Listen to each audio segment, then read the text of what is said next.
Hoje tem vinheta diferente nesse horário,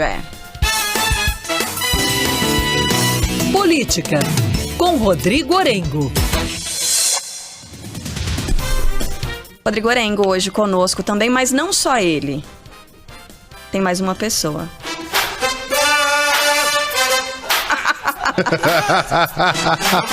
O nosso carioca. Mas, gente, o Andreasa tá com essa moral toda? Sendo vinhetado por Tim Maia? Fala, Andreasa, bom dia. Fala, Orengo, bom dia. Que swing, hein? Vambora. Eu chego lá. Um dia eu chego nesse nível do Andreasa aí. Rapaz, eu também quero uma vinheta assim do Tim Maia. Olha só, a gente fez o Andreasa e o Orengo. Fez não, né? Diga lá, Andreasa. Desculpa, quem escolheu essa trilha? Quem? Uma chance pra você. uma nota. Quem tá sentada do lado de cá da mesa dessa vez? Eu quero mandar um beijo especial pra Carla Bigato por esse carinho nesta manhã. Eu votei em molejão, é ela que insistiu nisso. Deixa eu fazer uma pergunta só pra maiores aqui, antes da gente começar a falar do ministro da Saúde. O Andreasa, consta que essa música do Leme ao Pontal não é exatamente uma homenagem ao Rio de Janeiro, mas uma referência que o Tim Maia fazia. Eu falei que era pra adultos, tá, gente? Tirem as crianças da sala. Não tem criança nenhuma no carro agora. Era uma referência que ele fazia a uma mesa que o pai dele tinha em casa. Sabe aquelas mesas de vidro que embaixo tinha um mapa antigo do Rio de Janeiro? E que do Leme ao Pontal, o Andreasa já sabe exatamente do que eu tô falando. É isso? É uma música de carreira? Era o tamanho da carreira que o Tim Maia esticava ali. Mesmo? Que ocupava o mapa, o litoral inteiro da cidade do Rio de Janeiro. É sério, Helena? Verdade ou mito, Andreasa? Eu não sei se é verdade. Certamente o Tim Maia sobreviveu a isso por muito tempo. Não façam em casa, mas... Não, nem em casa, nem em lugar nenhum, em casa de ninguém. Da Penha Lapa. Mas, ô, Megali, a história é boa. A história é boa. É o que importa.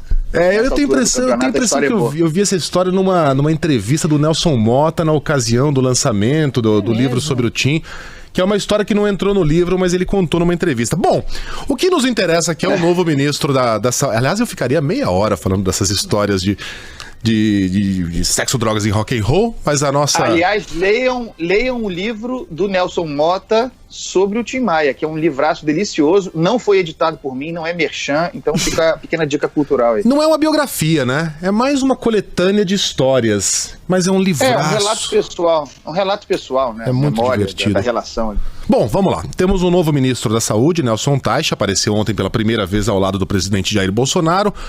O presidente falou, o ministro falou, e agora é torcer para que tudo dê certo. Vamos lá, a gente convocou aqui o Rodrigo Orengo e o Andreasa para que discutíssemos essas primeiras horas do Ministério da Saúde sob o novo comando.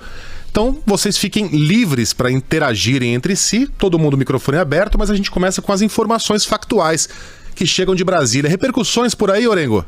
Repercussões principalmente dos presidentes da Câmara e do Senado aqui em Brasília, que tem peso na capital federal, né, dizendo que a mudança ela não é positiva, porque o ministro, na avaliação do presidente da Câmara, Rodrigo Maia, e Davi Alcolumbre, era um guerreiro aí, é essa expressão que eles usaram, né? De qualquer forma estão desejando aí sucesso a Nelson Teich, e a gente avalia aqui também que no cenário político, o nome do Teich, ele foi bem recebido porque é um técnico, e mais do que isso, porque ele defende uma posição muito parecida com a do Mandetta, né, que é do isolamento social. Ele já escreveu contra, inclusive, isolamento vertical, aquela história de deixar quem tem comorbidade, quem está na faixa de risco em casa. Então, no momento, ele é a favor da mesma política do Ministério da Saúde. Então, não teremos aquele cavalo de pau que muita gente estava esperando, né? Ele, inclusive, no discurso inicial, disse que não teremos uma mudança brusca nem radical. O discurso do isolamento social ele vai continuar por enquanto. Agora, alguns desafios aí que o ministro já colocou, e isso é importante para a gente acompanhar e até monitorar. Principalmente o teste em massa. O ministro insistiu muito, o novo ministro, na testagem da população. E por que isso é um desafio, Megali? Porque hoje o Brasil testa só 296 pessoas por milhão de habitantes. Se a gente fizer um comparativo com um país que é referência nisso, que é a Alemanha, mais de 20 mil pessoas por milhão de habitantes. Pegar a Coreia, mais de 10 mil pessoas por milhão de habitantes. Então, o ministro vai ter um papel fundamental agora de coordenar esse esforço. Isso. E o papel é de coordenação. Por quê? Porque não fica a critério do ministro deliberações, por exemplo, na prática do isolamento. O Supremo deixou claro, né? O papel do isolamento, da restrição, é dos governadores e prefeitos. O ministro não tem esse poder. Então vai ter, claro, né, um papel aqui de coordenar, de discursos, de alinhamentos. E também outra questão que é bom pontuar, aí o ministro defendeu a estratégia de rastreamento por GPS. Por que é bom pontuar isso agora? Porque o presidente vetou uma discussão nesse sentido, né, de rastrear com o uso de dados de operadoras de telefonia, o que alguns estados já vêm fazendo com muito sucesso, esse monitoramento, e o ministro é a favor. São alguns pontos aí destacados pelo ministro nesse primeiro dia, após o anúncio do presidente. Suas primeiras impressões sobre o novo ministro, Andreasa?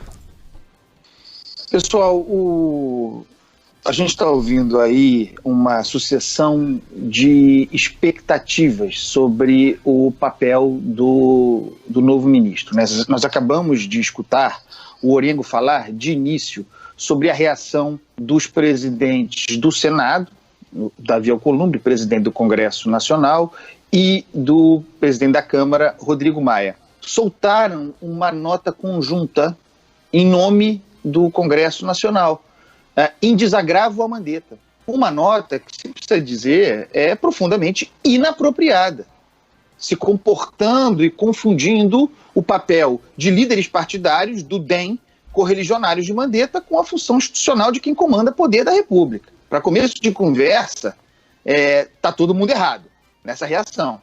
Querem fazer um desagravo ao Mandetta, querem defender o colega, que fazia um bom trabalho, né? Considerando, inclusive, um bom trabalho por contraste ao que pregava o chefe, tudo bem, mas assina uma nota oficial do DEM, como lideranças partidárias. Usar a estrutura do Congresso, mobilizar o nome do Congresso para fazer uma defesa de alguém que caiu por escolha do presidente da República, que tem a prerrogativa de nomear ministro, quem quer que seja, bom ou ruim, não me parece um bom caminho. Essa é a primeira nota que eu gostaria de fazer. A segunda, concordando com o Orengo completamente, me parece que o novo ministro, Nelson Tais, tem mais a ver, converge mais para as ideias do Mandetta do que para aquelas defendidas publicamente pelo presidente Jair Bolsonaro. Do ponto de vista prático, me parece que a gente pode esperar duas mudanças. Uma, tentativa. E esse era o principal erro da gestão do Mandetta, e eu apontava aqui, isso vocês sabem diariamente.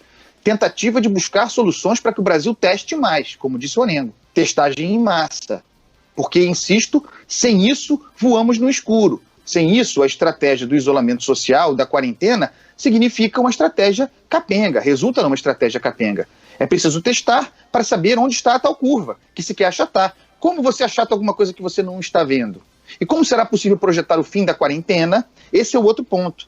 Como será possível projetar o fim da quarentena, porque nós desejamos isso em algum momento, sem saber em que lugar nós estamos nesse mapa de disseminação da doença? Então, me parece que o ministro terá, com um acréscimo, transformar ou tentar transformar, e é um acerto, o novo ministro, a testagem em massa em política de Estado. A outra nova política de Estado me parece ser, sim, esse me parece ser o principal ponto de diálogo, do acordo, de convergência, de pacificação, da escolha do novo ministro, entre ele, Tais e Jair Bolsonaro, a criação de um protocolo público a ser divulgado de desmobilização da quarentena. Isso me parece ser uma novidade que virá. Era muito tímida na gestão do Mandetta, e acho que agora nós devemos esperar, sim, que se apresente nas próximas semanas, talvez mesmo nos próximos dias, um calendário do Ministério da Saúde propondo, porque, como disse o Orengo, as decisões de restrição cabem aos governadores estaduais e aos prefeitos.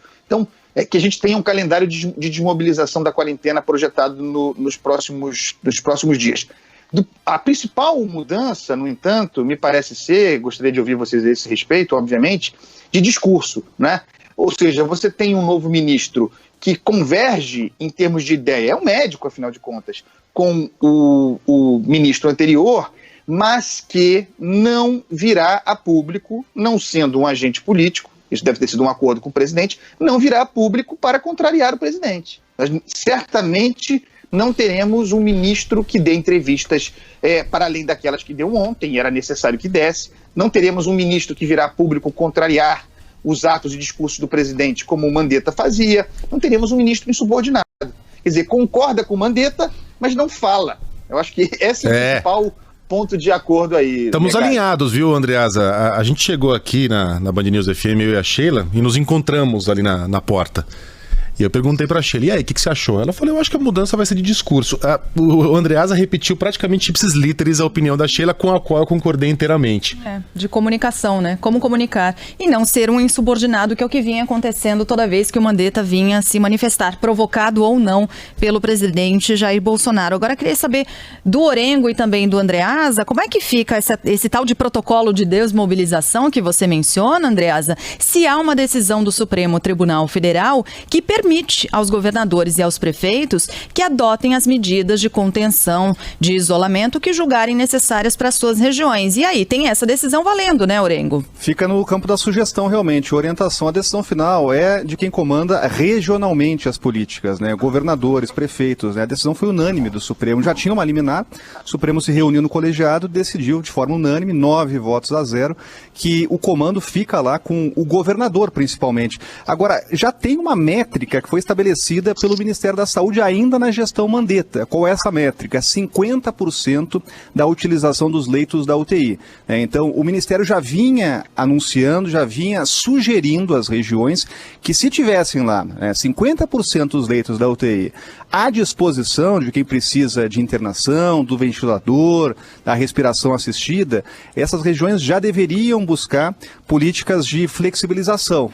Agora, mesmo depois dessa sugestão, algumas regiões do país que tinham essa condição não anunciaram. Só para dar um exemplo aqui de Brasília, Brasília já está caminhando para isso. Ontem, inclusive, o governador Ibanez Rocha já anunciou que no dia 3 de maio ele espera que todo o comércio volta. Cabe com todas as políticas de restrição. Claro, volte com algumas precauções, como o uso de máscara, testagem, inclusive, dos funcionários que atuam lá em shoppings, em alguns setores aí da economia, Então, já tem um parâmetro ali estabelecido pelo Ministério da Saúde, Mas o que se espera agora é uma política mais assertiva do Ministério, E uma comunicação, uma coordenação com essas regiões do país para ver se consegue definir pelo menos um padrão nacional de como podemos voltar aí com a retomada da economia. Para mim está muito claro, pessoal, que esse protocolo, que como o Orengo disse, já estava desenhado, aliás, o Mandetta mesmo disse que preparara esse protocolo até mesmo para se antecipar a futuras medidas irresponsáveis nessa área, criar algumas balizas para que o seu sucessor, que é um técnico, talvez um técnico até mesmo mais qualificado do que o próprio Mandetta, para que esse novo ministro pudesse seguir. Uma vez havendo esse protocolo e conhecendo isso, me parece importante, e conhecendo o padrão de comportamento do Jair Bolsonaro, ele insistirá, com base nesse protocolo, na desmobilização. E com isso, forçará conflito, porque é da natureza do bolsonarismo forçar conflito, com governadores e prefeitos. E agora mesmo com o Supremo Tribunal Federal. Ele tem batido muito nessa tecla, ontem falou muito sobre isso, o Supremo esvaziou meu poder, deu poder para os governadores, mas ele apostou no povo nas ruas. Isso passou despercebido ontem nas entrevistas e nas falas que o presidente da República deu. Ele falou, olha, nós vamos insistir na ideia de que é preciso começar uma desmobilização, de que é preciso voltar à normalidade, teremos um protocolo para isso, e o povo cobrará dos seus governantes, esses que têm que tomar a decisão com base no que disse o Supremo, cobrará dos governantes que se mobilizem e comecem algum grau de flexibilidade nessas quarentenas, nesses isolamentos. Então, essa é a aposta, para mim, muito clara do Jair Bolsonaro. Não deixa de ser uma aposta em caos, uma aposta em conflito. Tem uma decisão do Supremo, tem o limite determinado para o governo federal, cabendo aos governos estaduais tomarem as decisões, mas o presidente acha que tem o povo, e o povo está com ele, na cabeça do presidente, e que iria às ruas se mobilizar contra a quebra da economia, porque também tem isso, é uma armadilha para o novo ministro. Na fala, no primeiro pronunciamento do Tais ontem, no Palácio do Planalto, ele falou na falsa oposição entre saúde pública e saúde econômica. Falou isso na frente do presidente da República. Mas quem inventou essa oposição foi o presidente da República. Vejam como ganha-se aí uma carência para o novo ministro, um tempo de paz, mas os conflitos, os problemas e as armadilhas continuam as mesmas. A principal armadilha, aliás, é outra. É que tudo indica que nas próximas semanas virá o tal pico do contágio. E esse problema não é mais do Mandetta. Senhores, obrigado por essa interação. Andreasa, volta, né, Andreasa? Volta. Volta no horário normal. Por favor, né, minha gente? Tô precisando desse emprego aí. Depois do Leme ao Pontal. Depois você negocia com RH hora extra. Já o Orengo cumpriu sua meta de hoje, brilhantemente. Não precisa de hora extra, não. Ô, Orengo, não é o momento, né? Ô, Orengo, antes da gente encerrar, o que foi aquele discurso do Bolsonaro? Ele tava sem teleprompter, né? Mas eu tive a impressão que ele tava com um ponto eletrônico. Ele tava fazendo um discurso meio ansiolítico. Bolsonaro 3 tons abaixo. Foi o ponto que fez o discurso ser cadenciado, como não costumam ser os discursos do presidente? Não costuma usar, viu, Megali? Seria uma inovação, inclusive, né? Um discurso com um ponto eletrônico, né? Para quem não conhece, aquele sistema que você coloca ali, principalmente para quem faz televisão, né? Mas não costuma usar, né? Então foi um discurso que pareceu, para quem estava ali no Palácio Planalto, um discurso de improviso, né? Assim como do novo ministro da Saúde, mas realmente chamou atenção, né? Foi um discurso fora do tom habitual que a gente conhece aqui do presidente. Muitas pausas, longas pausas. Ô, Orengo, Megali, rapidíssimo. pessoal, Oi? É a expressão, não se choque, mas é a expressão do pensamento do sujeito. Não adianta inventar ponto eletrônico, o sujeito pensa e fala daquele jeito, não tem jeito.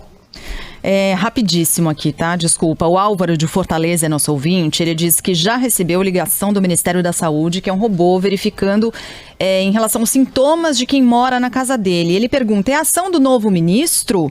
Não, né, Orengo? Isso não. já é o tal do Telesus, né? É verdade. Essas políticas, elas continuam, né? Isso é muito importante e é importante destacar da fala do ministro. Não teremos uma ruptura de programa público, de política pública, né? Então, aqueles programas que já estavam sendo realmente executados vão continuar, né? E a equipe técnica do Ministério vai continuar. O Ministério tem um grande quadro aqui de servidores que não vai ser alterado, né? Quem vai mudar ali na prática, a gente vai ver ali novos secretários, aqueles secretários que a gente estava acostumado a acompanhar nas coletivas de imprensa, né? Aqueles vão ser alterados, são cargos de confiança, né? Mas o quadro funcional permanece e as políticas públicas também vão continuar. Essas são as ligações automáticas de um número de telefone, eu falei do Telesus aqui, para fazer a avaliação à distância desses sintomas. A ideia é acompanhar a evolução da doença, mapear de alguma forma, que não seja por meio de testes, né, o contágio, o risco de contágio do coronavírus. Diga aí, Andreasa. E o futuro do colete do SUS? Qual será? Pois é, figurino, né? Pena que não tem carnaval, né? Caso contrário, seria a fantasia número 1, o colete do SUS. Orengo, um abraço a você, até segunda. Andreasa, a gente volta a se falar daqui a meia horinha. Até já. Até já. Beijo, Orengo.